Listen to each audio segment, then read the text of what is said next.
Guys welcome to our YouTube channel grade A uncut. तो हम क्या देख रहे थे, ऑल गवर्नमेंट स्कीम्स में हमने आरबीआई रिलेटेड स्कीम्स समाप्त कर ली है, जहाँ पे लेक्चर 1 में हमने lead bank scheme, LRS scheme, उसके बाद PIDF, RBI retail direct scheme, RBI integrated ombudsman schemes हमने ये कंप्लीट किए हैं। These are very important schemes related to RBI grade B as well as NABARD grade A examinations. लेकिन RBI grade B के लिए आप डायरेक्टली यहाँ पे डिस्क्रिप्टिव में भी आपको 10 मार्क्स या फिर 50 मार्क्स के लिए क्वेश्चन वो पूछ सकता है, ठीक है। So prepare with this. उसके बाद हमने चालू किया था मिनिस्ट्री ऑफ फाइनेंस, ठीक है, इसलिए उसको हाईलाइट किया है। इसमें भी हमने अभी तक क्या पढ़ लिया है, नेशनल पेंशन सिस्टम वाली स्कीम पढ़ ली है, उसके अंतर्गत यूपीएस वाला जो कंपोनेंट था यूनिफाइड पेंशन स्कीम वो भी हमने पढ़ लिया है। एनपीएस वात्सल्य योजना फॉर चिल्ड्रन जो होती है उनके लिए भी हमने पढ़ ली है। वय वंदना योजना जो सीनियर सिटीजन वाले हैं उनकी योजना, उनकी पेंशन स्कीम भी हमने पढ़ ली।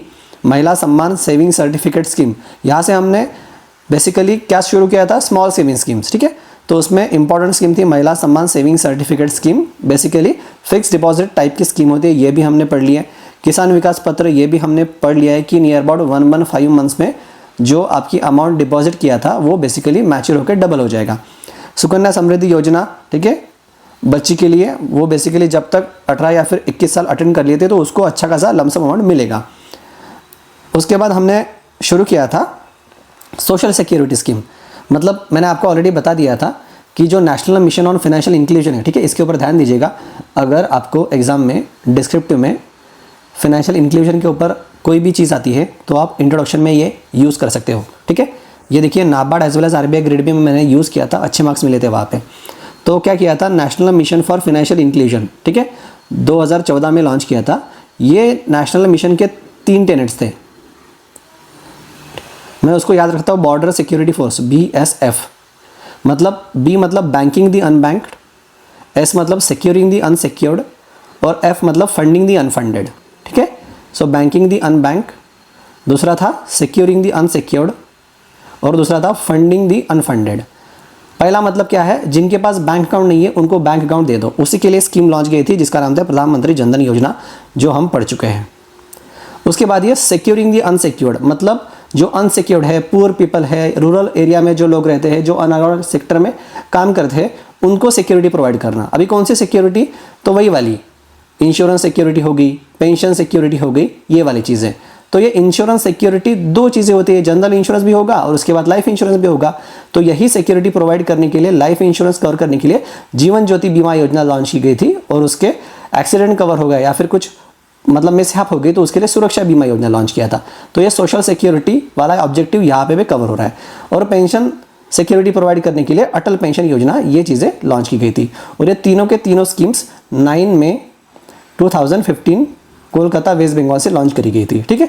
सो पहला टेनेट्स खत्म हो गया हमारा, banking the unbanked, securing the unsecured. उसके लिए 3 स्कीम्स थी, जीवन ज्योति, सुरक्षा बीमा, अटल पेंशन योजना।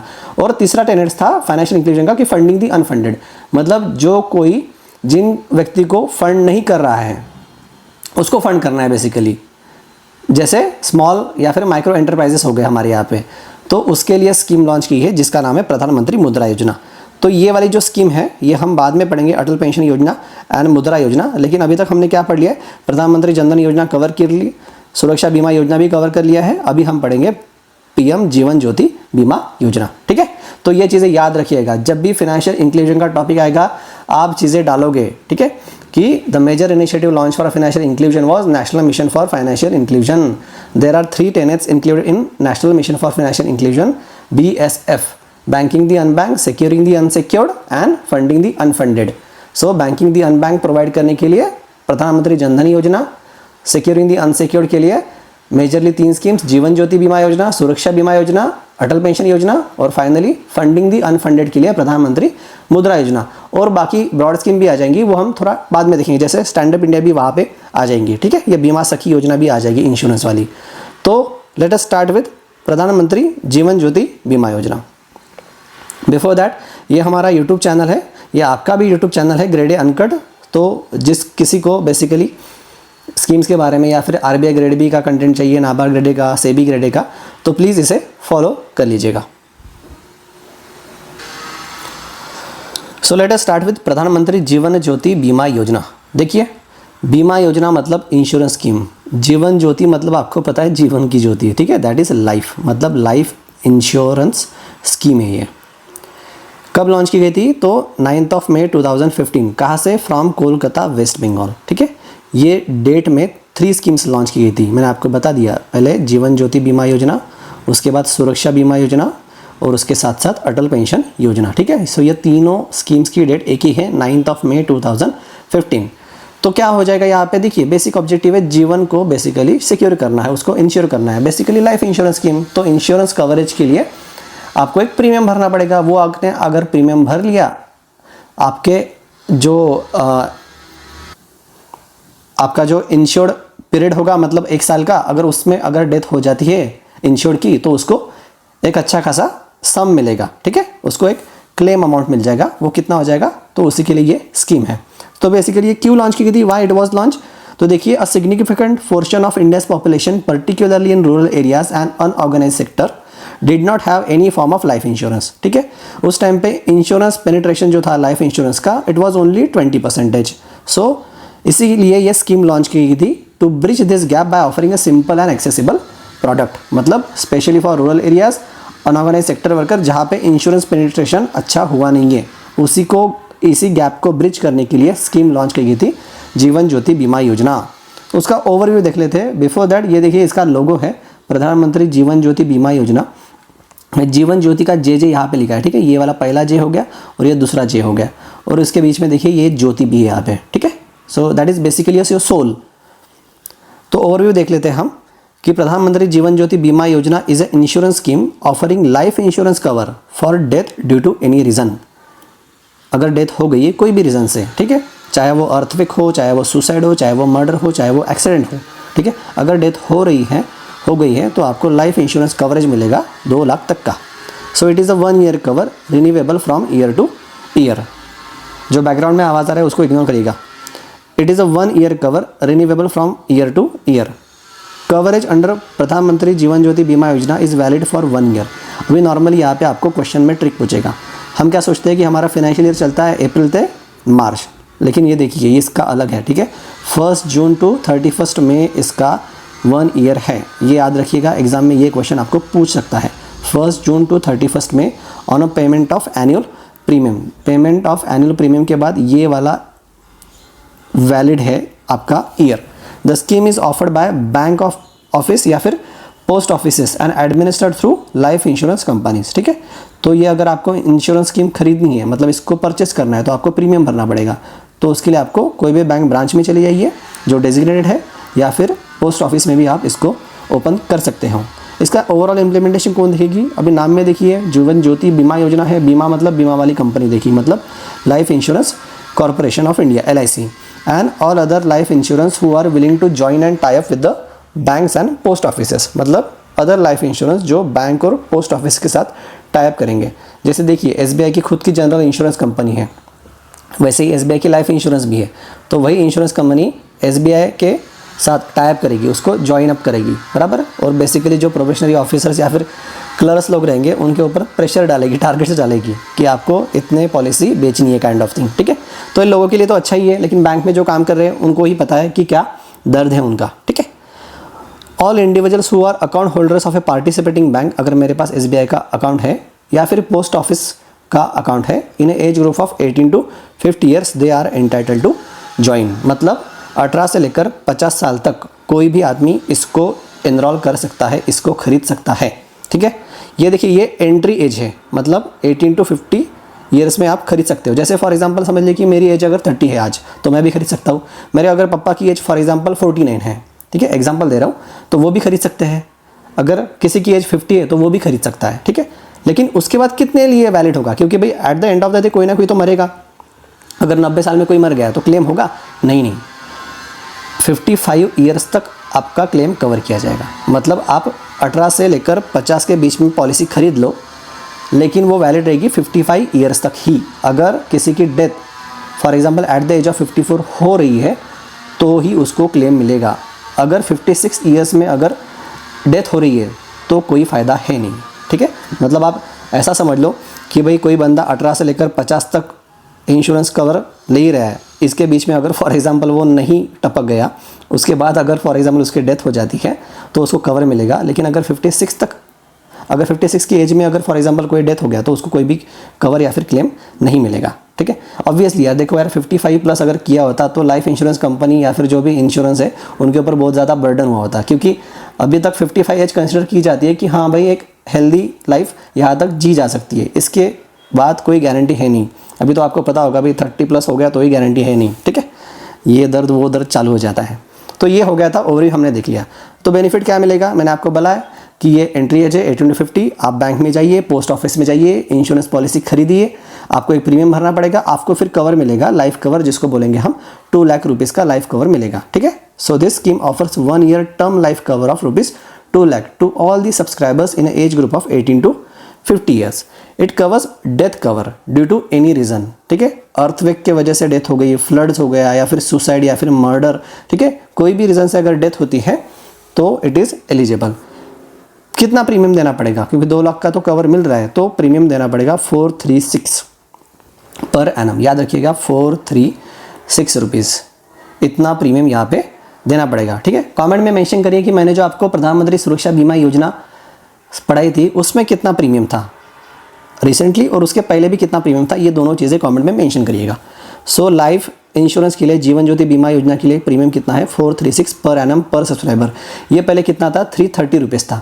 ये देखिए गवर्नमेंट ने जब लॉन्च की थी 2015 में तो भाई अच्छा खासा 330 मतलब कम रुपए में इतना तक का कवर मिल रहा था, लेकिन गवर्नमेंट को पता चला कि भाई क्लेम ज़्यादा हो रहे हैं और प्रीमियम उसका आ नहीं रहा है, तो उन्होंने प्रीमियम बढ़ा दिया। लेकिन ये चीज़ नहीं बढ़ाई है, मतलब इन्फ्लेशन के साथ ये चीज़ नहीं बढ़ा गई, लेकिन ये पक्का बढ़ा दिया उन्होंने, ठीक है। सो premium payable is 436, earlier it was 330। याद रखना एग्जाम में आया था, क्योंकि देखिए RBI ग्रेड बी 23 के एग्जाम में पैराग्राफ आया था, उन्होंने वही पूछा था सोशल सिक्योरिटी के बारे में, जहाँ पे जनधन योजना, सुरक्षा बीमा, जीवन ज्योति, अटल पेंशन योजना, ये चीज़ वहाँ पे पैराग्राफ में मेंशन की गई थी, तो उन्होंने पूछा था कितना प्रीमियम था करके, ठीक है। सो उसका आंसर 436 था। To be debited, auto debited from subscribers bank and post office account, तो ये भाई ऑटो डेबिट हो जाता है, बस हमको एक साइन करना होता है, एक फॉर्म देना होता है और कंसेंट देनी होती है कि ऑटो डेबिट किया जाए करके। जैसे नॉर्मली जो कोई यूट्यूब का सब्सक्रिप्शन खरीदता है तो भाई गूगल पे या फिर फ़ोन पे से वो ऑटो डेबिट हो जाता है, वैसे यहाँ से ऑटो डेबिट हो जाएगा। तो भाई कितना टारगेट कवर करना है, तो 15 करोड़ बेनिफिशियरीज को कवर करना है। पहले ये टारगेट था 6.4 CR का, ठीक है। अब ये टारगेट कवर करना है, ये तो चीज़ अच्छी है। बेसिकली बाकी जो लोग हैं पुअर हो गए या फिर रूरल एरियाज़ में जिनको अवेयरनेस नहीं है, जो अनऑर्गेनाइज सेक्टर्स में है जिनको भी अवेयरनेस नहीं है, उनके लिए ये चीज़ अच्छी है। लेकिन ये इम्प्लीमेंट करने के लिए बैंक ऑफिसर्स के ऊपर बहुत सारा प्रेशर्स डाला जाता है, ठीक है, कि आपने ये वाला बिजनेस क्यों नहीं लाया, ये वाली पॉलिसी आपने क्यों नहीं खरीदी, काइंड ऑफ थिंग, ठीक है। क्योंकि at the end of the day कोई भी bank, financial institution department of financial services को रिपोर्ट करेंगे, जो फाइनेंस मिनिस्ट्री हैंडल करती है, तो ऊपर से वो प्रेशर आ जाता है, फिर वो प्रेशर CMD तक आ जाएगा, CGM हो जाएगा, GM हो जाएगा, DGM हो जाएगा, ऐसे प्रेशर आते जाते। लेकिन वो याद रखना नहीं है, हमको याद रखना है बेसिकली 15 करोड़ बेनिफिशियरी इसका टारगेट कवरेज है। पहले कितना था 6.4 CR के आसपास। एलिजिबिलिटी मैंने ऑलरेडी आपको बता दिया है कि एप्लीकेंट एंट्री का जो एज है वो 18 to 50 ईयर्स होना चाहिए, मतलब अगर कोई 49 ईयर्स वाली महिला है वो भी इस पॉलिसी को परचेस कर सकती है। अगर उसकी डेथ हो गई फॉर एग्जांपल तो उसको कवर मिलेगा, बेसिकली नॉमिनी को ही मिलता है वो। The applicant must hold individual bank account, मतलब उसका बैंक अकाउंट होना चाहिए या फिर पोस्ट ऑफिस अकाउंट होना चाहिए, एंड ही और she should give a consent to join and enable auto debit of a premium, मतलब बैंक में पैसा भी होना चाहिए ऑब्वियसली ऑटो डेबिट के लिए। अगर मल्टीपल अकाउंट्स है, जैसे फॉर एग्जांपल मेरा अकाउंट SBI में भी है, HDFC में भी है, एक्सिस में भी है, तो क्या, so in case of multiple accounts in one bank और डिफरेंट बैंक और post office, the person is eligible to join the scheme through only one bank या फिर one post office account only, ठीक है। ऑब्वियसली यार अगर ऐसे होता तो मैं SBI से 2 लाख का कवर लिया होता, HDFC से 2 लाख का लिया होता, अलग लिया होता, ठीक है। सो ये नहीं है। अगर जॉइंट अकाउंट है, अगर फॉर एग्जांपल मेरा और मेरी बीवी का जॉइंट अकाउंट है, तो all holders of the said account can join, ठीक है, हम दोनों भी उसमें ज्वाइन कर सकते हैं। हमको अलग अलग 436 और 436 का प्रीमियम भरना पड़ेगा, हमको 2 लाख तक का कवर यहाँ पे मिल जाएगा life insurance. NRI non resident Indian eligible है क्या, मतलब देखिए वो सिटीजन है हमारा, लेकिन किसी कारणवश फॉर एग्जांपल वो दुबई में रह रहा है या फिर USA में या फिर कनाडा में रह रहा है, तो वो भी एलिजिबल है। NRI having eligible bank account with a bank branch located in India, ठीक है, मतलब उसका अकाउंट हमारे इंडिया में होना चाहिए, सो वो एलिजिबल रहेगा। क्लेम बेनिफिट उसको भाई दिरहम में या फिर डॉलर में नहीं मिलेगा, it shall be paid only in INR, Indian national rupee. जैसे 2 लाख का कवर है वही उसको मिलेगा। नहीं तो वो बोलेगा मैं तो भाई डॉलर में पेमेंट किया था, अभी डॉलर का रेट अच्छा चल रहा है तो मुझे 2 लाख से ज़्यादा कवर चाहिए। नहीं नहीं, वैसे नहीं, INR में ही मिलेगा। इसके साथ साथ institutional account holders they are not eligible. इसका मतलब क्या है, जैसे समझ लीजिए कि ABC प्राइवेट लिमिटेड कंपनी है, उसका भी SBI में अकाउंट हो सकता है ना, लेकिन वो कैसे इंश्योरेंस करेगा, ठीक है, वहाँ पे लाइफ इंश्योरेंस कवर है नहीं है, ठीक है। So institutional account holders they are not eligible, तो ये एलिजिबिलिटी क्राइटेरिया है। इसके बाद पढ़ते हैं हम प्रीमियम। ऑलरेडी हमने देखा है कि हमको 2 लाख का कवर मिलता है, उसके लिए हमको कितना प्रीमियम भरना है, 436 पर एनम, एक साल में 436 रुपीज़ भरना है पर सब्सक्राइबर। और ये जो कवरेज होगा जो 2 लाख का मैंने बोला था, it shall be valid for 1 year. और कब से, फ्रॉम 1 जून टू 31 मई, ठीक है, ये याद रखिएगा, ये अप्रैल टू मार्च नहीं है, जून टू मई है, on a payment of annual premium. लेकिन अभी दिक्कत क्या होती है, देखिए, for those getting enrolled for the first time during the middle of the policy period, payment of pro रेटा प्रीमियम इज अलाउड। मैंने बोला कि कवरेज ईयर तो ये सेम ही रहेगा, 31 मई तक ही रहेगा। मतलब अगर मैंने समझ लीजिए कि जून में पॉलिसी खरीदी है, ठीक है, तो मुझे कवर मिलेगा अगर इन बिटवीन मेरी डेथ हो जाती है तो, ठीक है, 1 जून से लेकर 31 मई तक अगर डेथ हो जाती है तो कवर मिलेगा। लेकिन सोचिए कि ये 31 में है और मैंने पॉलिसी खरीदी अप्रैल में, तो वैलिड तो मई तक ही रहेगा, लेकिन अप्रैल टू मई तो 1 महीना ही के लिए मैं भाई पूरा प्रीमियम क्यों भरूंगा 436, मुझे प्रीमियम में भी कुछ छूट मिल जाइए, तो उसी को बोलेंगे हम प्रो रेटा प्रीमियम। मतलब क्वार्टरली वो प्रीमियम चेंज होगा, क्वार्टर के अकाउंट, ठीक है, प्रो रेटा का मतलब वही होता है। तो देखिए यहाँ पे क्राइटेरिया है, हमने देखा था कि हमारा ईयर क्या है कवरेज का, 1 जून से लेकर 31 मई, मतलब 12 महीने का। तो उसको 3 महीने ऐसे डिवाइड करेंगे क्वार्टरली। तो पहला क्वार्टर रहेगा हमारा यहाँ से शुरू होगा, ठीक है, जून जुलाई अगस्त। अगर इसमें मैं एनरोल करता हूँ तो मुझे फुल प्रीमियम देना पड़ेगा 436, और ये वैलिड कब तक रहेगा मेरा कवर, यहाँ तक। अगर मैं सितंबर अक्टूबर नवंबर, ठीक है, यहाँ पे अगर एनरोल होता हूँ, अगर पॉलिसी में खरीदता हूँ, तो मुझे 342 का प्रीमियम देना पड़ेगा। लाइफ कवर सिर्फ यहाँ तक ही वैलिड रहेगा। मतलब मैंने 3 महीने लेट किया ना, तो 9 महीने तक का वो प्रीमियम हो जाएगा। फॉर एग्जांपल अगर मैंने दिसंबर जनवरी फरवरी में पॉलिसी परचेस कर ली तो मुझे कितना देना पड़ेगा, 228 प्रीमियम देना पड़ेगा। और एंडिंग में जैसे मैंने बोला था कि 31 मई के लिए है, लेकिन मैं भर रहा हूँ 30 मई के लिए, तो एक दिन के लिए भाई कितना पैसा देना पड़ेगा, तो वो इतना देना पड़ेगा 114। सो इन मार्च अप्रैल में प्रीमियम विल बी 114। अभी ये आपको याद रखनी है, अगर IBPS चाहे तो वो डीप में जा सकता है। नॉर्मल ये चीज़ें सबको पता होती है कि 436 पर एनम प्रीमियम है, पहले 330 था, ये भी चीज़ें पता होती है, ये भी चीज़ें आपको पता होगी। लेकिन अगर वो डीप में जाएगा, वो पूछेगा प्रो रेटा प्रीमियम के बारे में, तो फिर कन्फ्यूजन हो जाएगा। तो उसको याद कैसे रखना है, देखिए, अगर पहले क्वार्टर में भर लिया जून जुलाई अगस्त में, तो सेम तो भरना ही है, बराबर। उसके बाद अगर लास्ट वाले क्वार्टर में आप भर रहे हो तो उसका है 114। इसको डबल करिए, आपको एग्जैक्ट अमाउंट मिलेगा 228, ठीक है। अभी इसको याद रखना पड़ेगा, तो मैं इसको कैसे याद रखूँगा, 342 234, ठीक है, 234, ये 3 और यहाँ पे 4 और यहाँ पे 2, इस 2 को मैं यहाँ पे शिफ्ट कर लूँगा। ऐसे ही अगर किसी को अगर ट्रिक आती है वो कमेंट में डालिए। ऐसे ही तिगड़मबाजी याद करके आपको डेटा याद रखना है, ठीक है। सो फुल एनरोलमेंट के लिए कितना भरेंगे, 436। लास्ट क्वार्टर अगर रहेगा तो कितना रहेगा, 114। उसका डबल था भैया 228, ये तो याद है मुझे, बस यहाँ पे देखना है मुझे, कोई तो भी फिल करना था। तो मेरा था भाई 234, लेकिन मैं बोला कि 2 को यहाँ पे भेज दो, तो वो हो जाएगा 342, ठीक है। सो ऐसे चीज़ें आपको याद रखनी है प्रो रेटा प्रीमियम के regarding. How ever full year premium eight 436 payable eight A time of renewal under the scheme. मतलब अगर मैंने 30 मई को निकाला है, पॉलिसी खरीदी है, तो मुझे इतना पैसा देना पड़ेगा, लेकिन फिर से 31 के बाद तो नया चालू हो जाएगा 1 जून, ठीक है। तो वो फिर से 436 मुझे नेक्स्ट ईयर के लिए देना पड़ेगा रिन्यूअल के लिए। मतलब फिर से 114 रुपये मैं दे नहीं सकता। For a subscriber enrolling for the first time, risk कहाँ से शुरू होगा, risk starts from the date of auto debit of the premium. अगर मैंने 1 जून को खरीदी, अगर 1 जून को ही अगर डेबिट हो गया है, तो इसी डेट से मेरा कवरेज चालू हो जाएगा। Provided however insurance cover shall not be available for a date other than accident, other than due to accident occurring during the first 30 days from the date of enrolment into the scheme. इसको बोलेंगे हम लीन period. इसको समझ लेते हैं। अगर 1 जून को मैंने SBI से पॉलिसी खरीदी, 1 जून को ही मेरा पैसा डेबिट हो गया 436 रुपये, ठीक है। तो भाई 30 जून तक, ये 30 दिन पकड़ लो। अगर मेरी डेथ एक्सीडेंट की वजह से हुई तो मुझे कवर मिलेगा। अगर मैंने सुसाइड कर लिया इस बीच में 30 डेज़ में तो मुझे कवर मिलेगा नहीं। अगर इस 30 डेज़ के पीरियड में कोई अर्थक्वेक आता है, कोई सुनामी आती है, कोई फ्लड आता है और मेरी जान चली जाती है तो मुझे कवर मिलेगा नहीं। ठीक है, याद रखना है, क्योंकि ये चीज़ें अनसर्टन है। एक्सीडेंट हो गया, ये चीज़ें अनसर्टन है, वो कहीं पे भी कभी भी हो सकती है। ऐसे भी हो सकता है कि भाई मैं पॉलिसी खरीदा, मैं बैंक से बाहर निकल गया और एक्सीडेंट हो गया। ठीक है, so I will be covered. So फिर से पढ़िए, however insurance cover shall not be available for a death other than due to accident occurring during the first 30 days from the date of enrollment into the scheme, and in case of death other than due to accident during the lien period no claim would be admissible। ठीक है, सो पहले 30 दिन में कोई भी claim admissible नहीं रहेगा।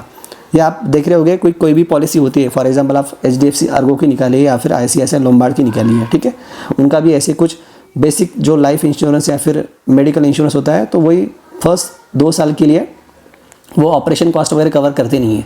IPD cover कर लेंगे, लेकिन वही कोई मेजर ऑपरेशन रहा तो वो कवर करते नहीं है। क्यों नहीं करते?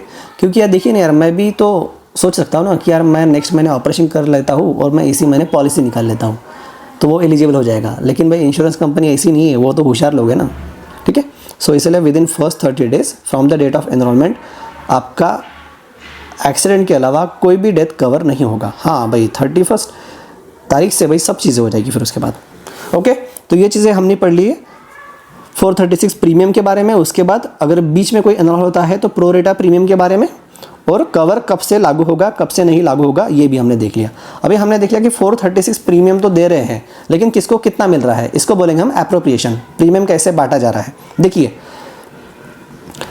जो हमने ये 436 रुपये दिया था, तो life insurance premium to LIC या फिर इंश्योरेंस कंपनी, अगर मैं LIC से खरीदता हूँ या फिर मैं कोई इंश्योरेंस कंपनी जैसे HDFC अर्गो हो गया, मैं उससे खरीदता हूँ, तो ये 436 में से 395 उसको चले जाएंगे। उसके बाद commission payable to business correspondent agent etcetera, अगर मैं एजेंट के थ्रू खरीदता हूँ तो मुझे तो 436 ही देना है, लेकिन एजेंट को कितने मिलेंगे, 30 रुपीज़ मिलेंगे। अभी एजेंट से मैं किसी की भी पॉलिसी खरीद सकता हूँ। For example SBI general insurance की पॉलिसी अगर मैंने खरीद लिया, जनरल नहीं आएगा यहाँ पे, लाइफ आएगा। ठीक है, SBI लाइफ इंश्योरेंस पॉलिसी खरीद ली तो एजेंट को मिलेगा 30 रुपया और 395 जाएगा SBI पॉलिसी वालों को। उसके साथ साथ administrative expense payable to participating banks, उसको कितना मिलेगा, 11 रुपये। जैसे देखिए मैंने बोला था बैंक एश्योरेंस अग्रीमेंट होता है, जहाँ पे इंश्योरेंस कंपनी और बैंक का टाई अप होता है, अग्रीमेंट होता है कि बैंक इंश्योरेंस कंपनी के बिहाफ पे पॉलिसी बेचेगी। मैंने बोला था कि भाई वो जो PO और क्लर्क को प्रेशर होता है कि उनको पॉलिसी भी सोल्ड आउट करनी पड़ती है। ठीक है, तो वही वाला, तो जो पार्टिसिपेटिव बैंक रहेगा यहाँ पे, तो उसको 11 रुपये मिलेगा। ये देखो 11 रुपये के लिए मारामारी होती है, ये प्रेशर्स होते हैं। सो 436 के अकॉर्डिंग ऐसे डिवीजन है। इसके ऊपर भी आपको क्वेश्चन आ सकता है अगर कोई डीप में जाए तो इसको याद कैसे रखना है भाई, देखिए कोई ट्रिक तो है नहीं। 395 यहाँ पे आएगा, यहाँ पे 11 रुपीज़ आएंगे, याद रखना है, और यहाँ पे 30 रुपया। ठीक है, 436 का ही याद करिए, क्योंकि ये अगर आपको पूछेगा तो फिर थोड़ा डिफिकल्ट हो जाएगा। इंटरनल क्लासिफिकेशन याद रखना। ठीक है, ये तो याद रखना ही है भाई कि 436 अगर लास्ट क्वार्टर में भरा तो मेरा 114, उसके पहले भरा तो 228 डबल करने का, और इसको कैसे याद रखना है मैंने आपको बता दिया है। ठीक है, 342। यहाँ पे नोट देखिए, the amount of commission payable to business correspondent, मतलब ये वाला, या फिर agent as specified in item 2, ये item 2, in case of voluntary enrollment by account holder through electronic means shall be passed on as a benefit to the subscriber by corresponding reducing the amount of insurance premium payable specified above। देखिए मतलब ये क्या बोल रहा है, अगर मैं किसी भी एजेंट के थ्रू या फिर बिजनेस करस्पॉन्डेंट के थ्रू पॉलिसी नहीं परचेस कर रहा हूँ, मैं डायरेक्टली क्या कर रहा हूँ, SBI के लाइफ इंश्योरेंस वाले वेबसाइट पे जा रहा हूँ और वहीं पे मैं पूरा का पूरा प्रीमियम भरूंगा, तो मुझे ये कमीशन में जाने वाला था ना 30 रुपये, ये माफ़ मिलेगा। मतलब 436 की वजह मुझे 406 ही भरना पड़ेगा, मतलब मुझे पॉलिसी सस्ती पड़ेगी। ठीक है, लेकिन ये चीज़ें प्रैक्टिकली होती है होती नहीं है, अपना अपना एक्सपीरियंस शेयर करिए। ठीक है, तो ये चीज़ें बोल रहा है। और अभी देख लेते हैं, can individuals who leave the scheme rejoin, अगर बीच में मैंने छोड़ दी तो मैं फिर से रीजॉइन कर सकता हूँ। हाँ कर सकता हूँ definitely. Individual who exit the scheme at any point may rejoin the scheme in a future years by paying the appropriate premium as described above, जो हमने pro rata premium की बात की रही थी।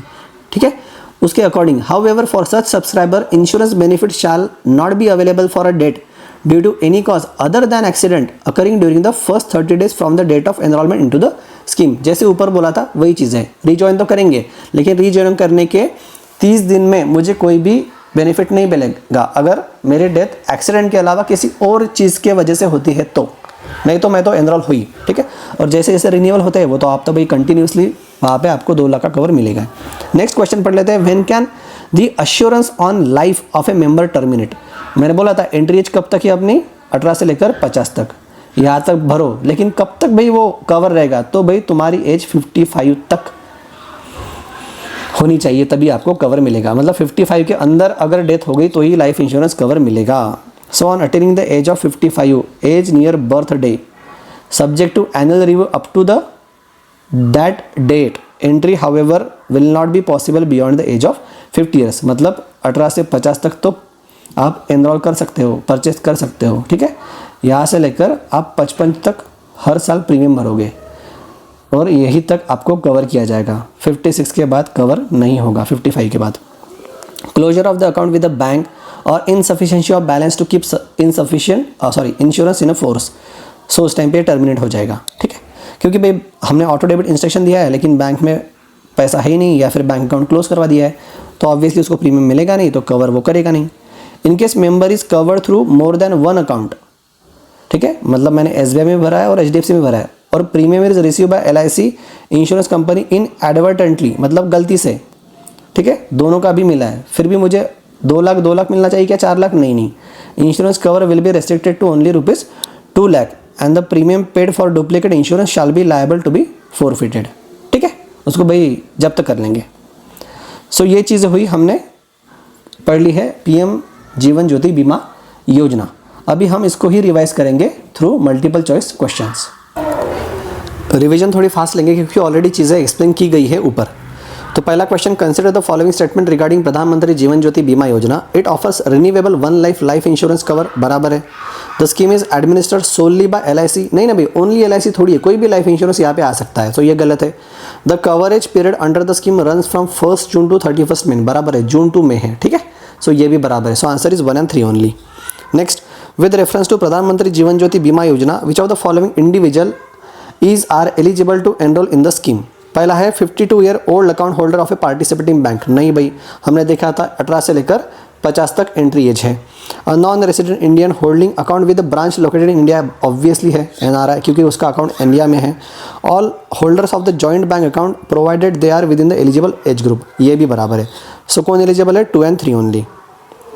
Next, a person enrolls in Pradhan Mantri Jeevan Jyoti Bima Yojana for a first time in a month of January, कौन से आ रहा है भाई? वो जनवरी में आ रहा है। What is the correct pro रेटा premium payable and associated risk covered commencement rule, तो वो कौन से महीने आ रहा है? जनवरी में। कब से कब तक चालू हो रही है? हमने देखा था, याद रखिए, जून से मई तक। तो पहला क्वार्टर कौन सा था? जून, जुलाई, अगस्त। उसके बाद सितंबर, अक्टूबर, नवंबर। उसके बाद दिसंबर, जनवरी, फरवरी। उसके बाद मार्च, अप्रैल, मई। तो ये वाला पूछ रहा है, ये वाला क्या था? 228, मतलब 114 का डबल बोला था मैंने, ठीक है। अगर यहाँ पे कर रहा है तो वो तो सीधा 436 फुल प्रीमियम लगेगा, और यहाँ पे मैंने क्या बोला था? 234, तो उसका 342, ठीक है। तो इसका आंसर आएगा ये 228। So premium will be 228 and full risk cover starts after 30 day lien period for a non accidental death, बराबर है। So answer is A. The assurance of a life of a member under the प्रधानमंत्री जीवन ज्योति बीमा योजना shall terminate on occurrence of which of the following events, ठीक है। ये assurance कब terminate होगा? पहला, on a member attaining the age of 55 years, बराबर है। If the member's bank account is closed, बराबर है भाई, बैंक अकाउंट ही क्लोज हो गया तो उससे पैसा कटेगा नहीं प्रीमियम का। If the member is found to be covered through more than one bank account, यार 1 बैंक अकाउंट है, बराबर है, लेकिन उसको कवर तो मिलेगा ना basically. So answer is 1 and 2 only. If the annual premium of 436 auto debited from the subscriber's account, how is the amount appropriated? तो 436 का वो कैटेगराइजेशन मांग रहा है। मैंने आपको ऑलरेडी बोला था कि इंश्योरेंस कंपनी को कितना जाएगा? 395 जाएगा, कमीशन कितना जाएगा? 30 रुपये जाएगा, और 11 रुपये किसको जाएगा? एडमिनिस्ट्रेटिव एक्सपेंस के लिए जाएगा। So answer is a, 395 to insurance company, 30 as a commission और 11 as a bank admin expense. मैंने ये भी बताया था कि अगर आपको किसी एजेंट के थ्रू पॉलिसी परचेस नहीं कर रही है, डायरेक्टली आप ऑनलाइन पे कर रहे हो, तो आपको 30 रुपीज़ छूट मिलेगी, मतलब 406 का प्रीमियम हो जाएगा। What is the key feature regarding the enrollment and risk cover for individual who rejoin the scheme after having exited it earlier? ठीक है, वो रीजॉइन कर रहा है तो क्या करेगा, वही सेम हमने देखा था, दे आर रिक्वायर्ड टू पे हायर प्रीमियम, ऐसी कोई बात नहीं थी। The 30 day lean period for non accidental death इस अप्लीकेबल, अगर बराबर है ये रहेगा, मतलब उसका कंटिन्यूस रिन्यूअल नहीं रहेगा। 7. The primary objective behind launching प्रधानमंत्री जीवन ज्योति बीमा योजना क्या था? Provide comprehensive health insurance, health insurance के लिए ये स्कीम है नहीं। Consolidate all small saving scheme under one umbrella, ये स्मॉल सेविंग वाली स्कीम है नहीं, FDRD वाली। Increase life insurance penetration by offering simple and accessible product, यही है।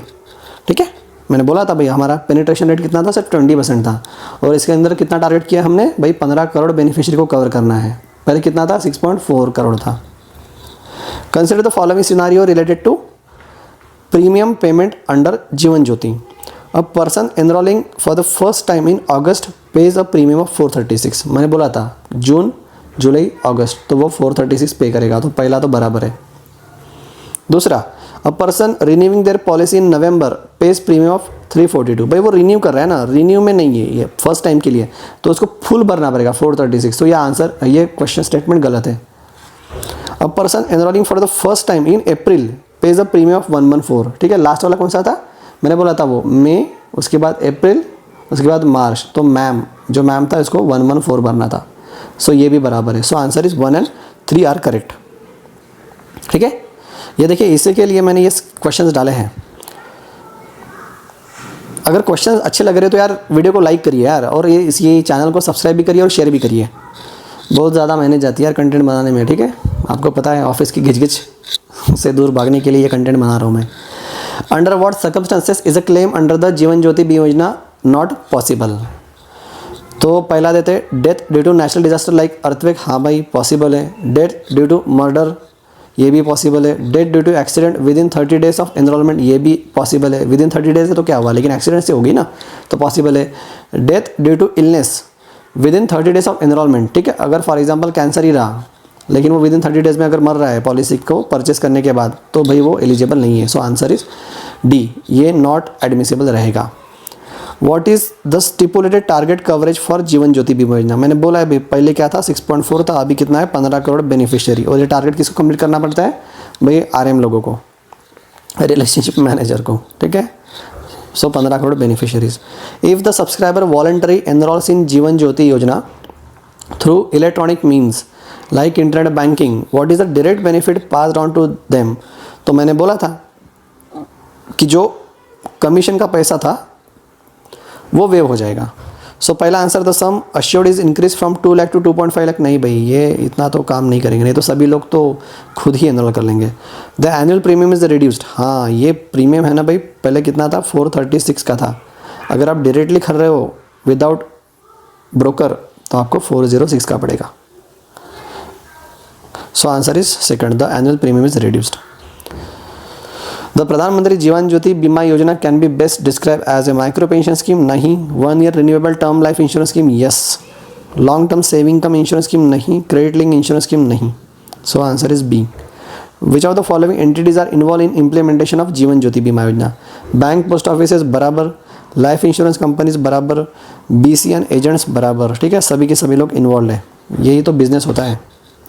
A person holds saving accounts in 2 different banks that are both participating in scheme. What is the correct course of action as per scheme rules?